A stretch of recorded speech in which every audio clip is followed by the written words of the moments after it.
तो हम होते ही नहीं, हमारा ये राइट ही नहीं बनता कि हम जाके कहें कि जी हमारे मुल्क में ये नहीं हो रहा, वो नहीं हो रहा। जब पहले हम खुद को तो सीधा कर लें, हमने खुद क्या किया, हमारा खुद का क्या रोल है इस पूरी इकोनॉमी के अंदर, हमने क्या किया। हमें जिस लाइलक हमें आज से 20 साल पहले जो हुक्मरान थे आज भी हमारे वही हैं। हमने वो किसी को जाने नहीं दे रहे ना आगे। सर कौन आएगा, कौन आएगा उनके अगेंस्ट आएगा कौन, मुझे ये बताए। वो एक मीम भेजी, उसमें वो बंदा कह रहा है कि खुदा के पास जब जाते हैं हम पूछते हैं कि हमें भाई जन्नत दो, मैं तो बहुत सारी जिंदगी बहुत अच्छे काम किए, तो आगे से खुदा भगवान वाहे गुरु उसको कहता है कि मैंने तुम्हें जन्नत तो दी थी। दो हिस्सों में डिवाइड होता नजर आ रहा है। क्या फिर से हम जैसे 1971 में हमने ये कह दिया, इल्जाम लगाया कि भाई इंडिया की साजिश होगी, क्या आज भी ये यहाँ पे जो सिचुएशन है, लोग आपस में लड़ते नजर आ रहे हैं, सिविल वार जैसी कंडीशन देखने को मिल रही है, क्या इसमें भी अमेरिका की इंडिया की साजिश है, या हमारी अपनी जाहलियत, या हमारी अनअवेयरनेस की वजह से आज पाकिस्तान में ये सिचुएशन है? इस्लामाबाद के क्या हालात हैं? खबरों के मुताबिक पता चल रहा है कि वहाँ पे शेलिंग हो रही है, गोलियां बरसाई जा रही हैं, हमारे इदारे और हमारी अवाम आमने सामने हो गई है। हमने तो यहूदो नसारा से लड़ना था, हम लोग तो आपस में ही लड़ लड़ के मर रहे हैं, अपने ही प्यारों का खून बहा रहे हैं। देखें, हालात बड़े कशीदा हैं इस्लामाबाद में। कुछ इस भगदड़ की वजह से कुछ आपने इस फोर्सेस के नौजवान जो हैं वो एक गाड़ी के नीचे आके उनकी डेथ हो गई है। पाकिस्तान तहरीक इंसाफ के लोग जो हैं उनकी शहादत जो है वो रिपोर्ट की जा रही है। हमने पाक चाइना को अपना दोस्त बनाया, भाई बनाया, और उन्होंने हमें सपोर्ट भी किया। सी पैक का मंसूबा एक चला, बहुत अच्छा चला, लेकिन वो आज तक अपने मुकम्मल जो एक उसका जो दहशतगर्दी की लपेट में आ गया वो ना। क्यों? क्योंकि बेसिकली कुछ ऐसी पावर्स हैं जो पाकिस्तान को आई डोंट थिंक सो के चाहते हैं कि ये ज़्यादा ऊपर जाए, क्योंकि बात पता है क्या आ जाती है कि हमारे रिलेशंस आपस में पाकिस्तान में पॉलिटिकल के भी बड़े खिलाफ है। ठीक है, जब हम आपस में नहीं एक हैं तो हमने किसी के एंगेज किया, एग्जैक्टली हमने किसी के एंगेज किया जाके तब कुछ बोलना है। हम सारे इंडियन है अगर देखा जाए, लेकिन दुख है उस बात पे कि भारत तरक्कियों पे जा रहा है, लेकिन दो साइडों पे आग जल रही है, दो साइडों पे आग है। आज बांग्लादेश भी जल रहा है, पाकिस्तान भी जल रहा है।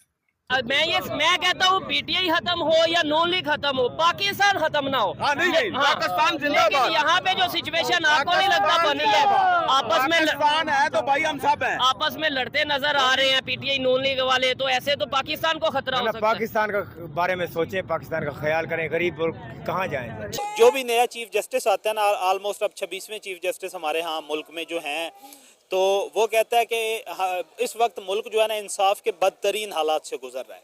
जो आर्मी चीफ आता है वो भी हर नया आने वाला यही कहता है कि मुल्क जो है वो सिक्योरिटी के लिहाज से बदतरीन हालात से गुजर रहा है। और जो हमारा प्राइम मिनिस्टर आता है वो तो यही कहता है कि मुल्क ओवरऑल मुआशी तौर पे, इखलाकी तौर पे, सिक्योरिटी की सूरत हाल में बदतरीन हालात से गुजर रहा है। अपनी लड़ाइयों से बाहर नहीं ना निकलेंगे तब तक हम ना तो इकोनॉमिकली ग्रोथ कर सकते हैं, ना हम जो है ओवरऑल ग्रोथ कर सकते हैं। हमारी जो इकोनॉमी है वो ग्रोथ करेगी ही नहीं। फर्स्ट ऑफ ऑल हम बेशक आप ये कह रही हैं कि अफगानिस्तान और इंडिया ने बाई बाई एजेंडा चलाया, बल्कि वो बाई बाई और वो एक दूसरे को सपोर्ट कर भी रहे हैं, no doubt in that. Sir इस टाइम 1971 जैसी पॉलिटिकल सिचुएशन आपको नजर आ रही है कि मुजीबुर रहमान तब ये कह रहे थे मेरी मेजोरिटी ज्यादा है, मुझे गवर्नमेंट दे दें, और भुट्टो साहब कह रहे थे मुझे गवर्नमेंट। आज भी क्या कह रहे हैं, ये फिर वही सिचुएशन नहीं बन गई? ये मुल्क के लिए नुकसानदेह ये चीज है, मुल्क को पॉलिटिकली दो हिस्सों में डिवाइड करके रख दिया।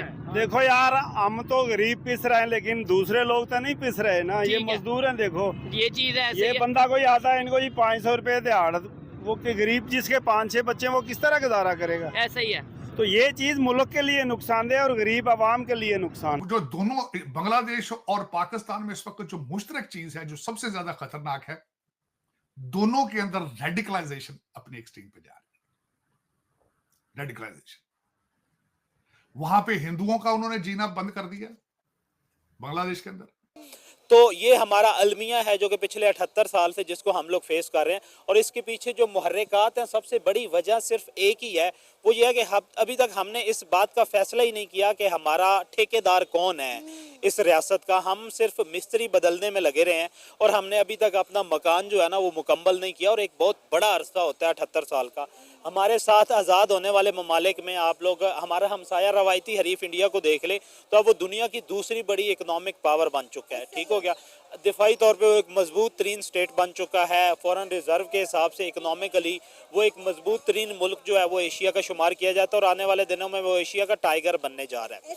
अब मौजूदा हालात आपने ये देख लिया कि हमारे यहाँ लेकिन यह है कि वहाँ पे डेमोक्रेसी है, आवाम की जो राय है उसका एहतराम किया जाता है। इस टाइम आपको पता है पूरी दुनिया हमारे पे हंस रही है कि भाई ये देखो इलेक्शन कैसे हुए हैं, दो ही पार्टियां थी, दो तीन, और दोनों ही कह रही हैं हम जीत गए हैं।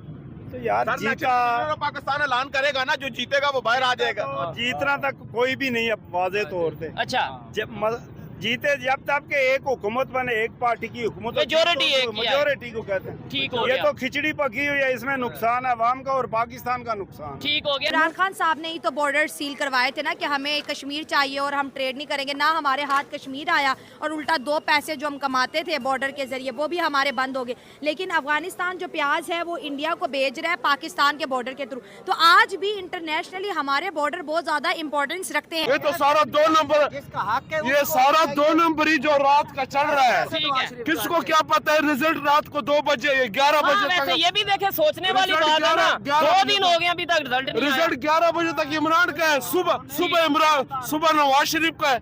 हमारे आप जो हालात हैं कि एक सियासी पाकिस्तान तहरीक इंसाफ ने अपनी रैली जो है, एहतजाज जो है उसकी कॉल दी, और बेसिकली उनका या पसे पर्दा देखा जाए तो उनके जो एहतजाज था वो अगर आप न्यूट्रली उसको एनालाइज करें तो यही है कि वो हकीकी मानों में दुरुस्त है। उसकी रीज़न ये है कि जितने बड़े पैमाने पे उनसे इक़्तिदार छीना गया है और उन लोगों को इक़्तिदार दिया जाए कि जिनकी आवाम में जड़ें क्या, उनके आप ये कह लें कि शाखें भी नहीं हैं, और नॉन इलेक्टेड लोगों को ला के बिठा दिया। फिर दूसरा जुल्म उनके साथ ये हो रहा है कि पिछले 1.5 साल से उनको गैर अखलाकी तौर पे, गैर कानूनी तौर पे जो है उनके कारकुनान को जो है वो कैदो बंद की सोबतें जो है वो बर्दाश्त कर रहे हैं, उन पे जुल्म सितम किया जा रहा है, उनकी चादर चारदीवारी के तकद्दुस को जो है वो पामाल किया जा रहा है। 1971 में भी यही सिचुएशन थी। मुजीबुर रहमान कहता था कि मेरी 2 पार्टियां चल रही थी, तीसरा बीच में आया, इनको आग लगी हुई है, हाँ, चोरों को। ये आग इन्हें लगी है या पाकिस्तान को लग रही है? सिर्फ पाकिस्तान को लगी है, टोटल पाकिस्तान, दुनिया नहीं हंसती।